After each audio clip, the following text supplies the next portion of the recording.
से स्वागत है। आज मेरी तरह आपने भी करवा चौथ का व्रत रखा होगा। आइए सुनते हैं करवा चौथ की व्रत कथा। एक बार की बात है, एक साहूकार था, उसके 7 बेटे और एक बेटी थी। सेठानी ने, उसकी बहुओं ने और उसकी बेटी ने करवा चौथ का व्रत रखा। रात को साहूकार के लड़के जब भोजन करने लगे तो उन्होंने अपनी बहन से भोजन करने को कहा। इस पर उनकी बहन ने कहा कि आज उसका व्रत है और वो चांद को अर्घ देकर ही खाना खा सकती है। वो भाई अपनी बहन से बहुत प्यार करते थे और उनसे अपनी बहन को भूखा देखा नहीं गया। उसके भाई नगर के बाहर पहाड़ी पर गए और वहाँ अग्नि जला दी। अग्नि जलाकर वो अपनी बहन के पास आए और बहन को चलनी में से उस अग्नि का प्रकाश दिखाते हुए बोले, देखो चांद निकल आया है, तुम भोजन कर लो।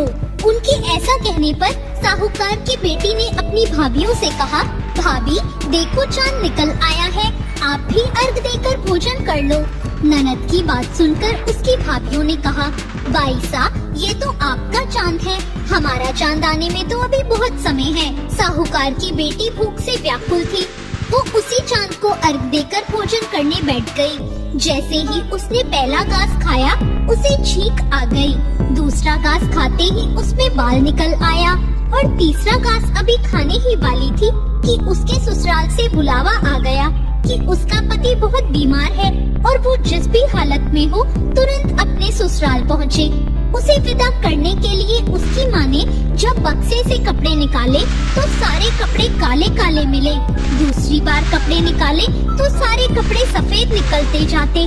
बेटी बोली, माँ तुम ये सब रहने दो, मैं जा रही हूँ। माँ घबराकर बेटी से बोली, बेटी रास्ते में जो भी छोटा बड़ा जो मिले सबके पैर पड़ती जाना। जो भी बूढ़ सुहागन होने का आशीर्वाद दे तो वही अपने पल्ले में गांठ लगा लेना। बेटी ने कहा ठीक है और वो अपने ससुराल के लिए निकल गई। रास्ते में उसे जो मिला वो सबके पांव छूती गई। सबने कहा सुखी रहो, पीहर का सुख देखो और खुश रहो, ऐसा आशीर्वाद दिया।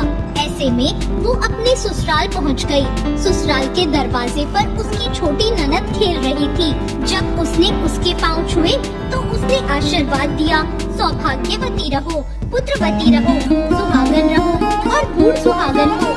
ये सुनते ही उसने अपने पल्ले से गांठ बांध ली। घर में अंदर गई तो जमीन पर अपने पति का मरा हुआ शरीर लेटा देखा और उसे ले जाने की तैयारी होती देखी।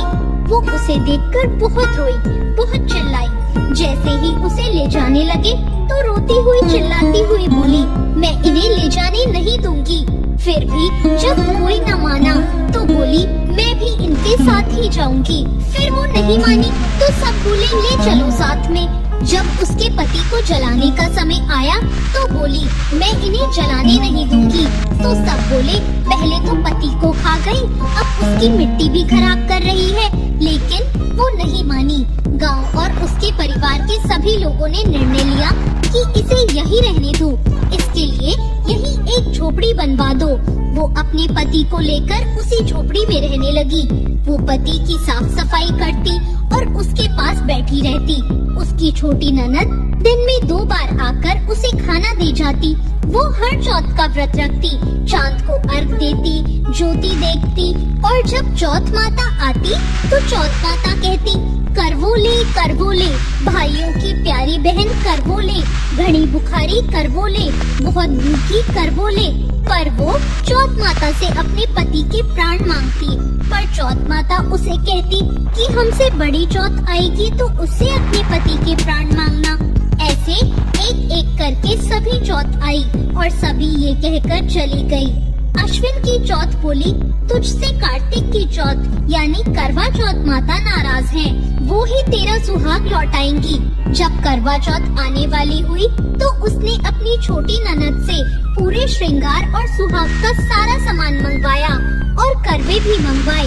उसकी सास ने सोचा पता नहीं क्या करेगी इन सब का, पर कोई बात नहीं, इतने समय से अकेली वहाँ झोपड़ी में पड़ी है, जो मांगती है दे आओ। फिर उस साहूकार की बेटी ने करवा चौथ का व्रत रखा, चांद निकलने पर अर्घ दिया, चौथ माता की ज्योति भी करी। चौथ माता प्रकट हुई तो बोली, करवोले करवोले, भाइयों की प्यारी बहन करवोले, दिन में चांद उगाने वाली करवोले, घड़ी बुखारी करवोले।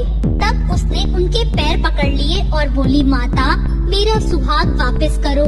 चौथ माता बोली, तू तो बहुत भूखी है, 7 भाइयों की प्यारी बहन है, तुझे सुहाग से क्या काम। तब वो बोली, नहीं माता, मैं आपके पैर तब तक नहीं छोड़ूंगी जब तक आप मेरा सुहाग वापस नहीं करती। चौथ माता ने सुहाग का सारा सामान मांगा तो उसने एक एक करके 16 श्रृंगार का पूरा सामान माता को दे दिया।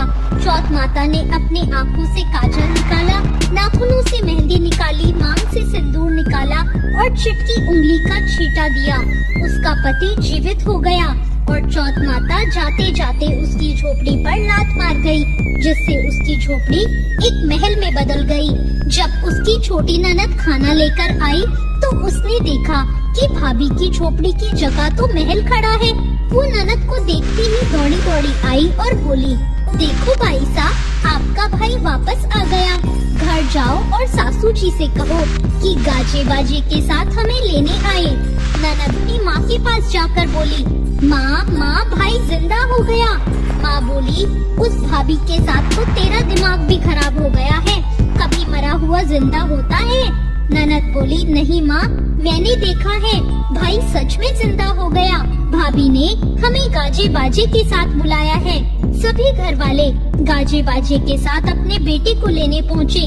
बेटे को जिंदा देखकर सास बहू के पैर छूने लगी और बहू सास के पैर छूने लगी। वो बोली, देखो माँ, आपका बेटा वापस आ गया।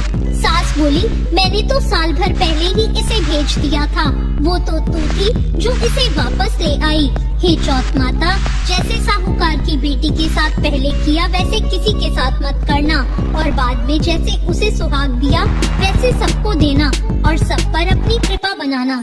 जय चौथ माता। तो ये थी करवा चौथ की व्रत कथा।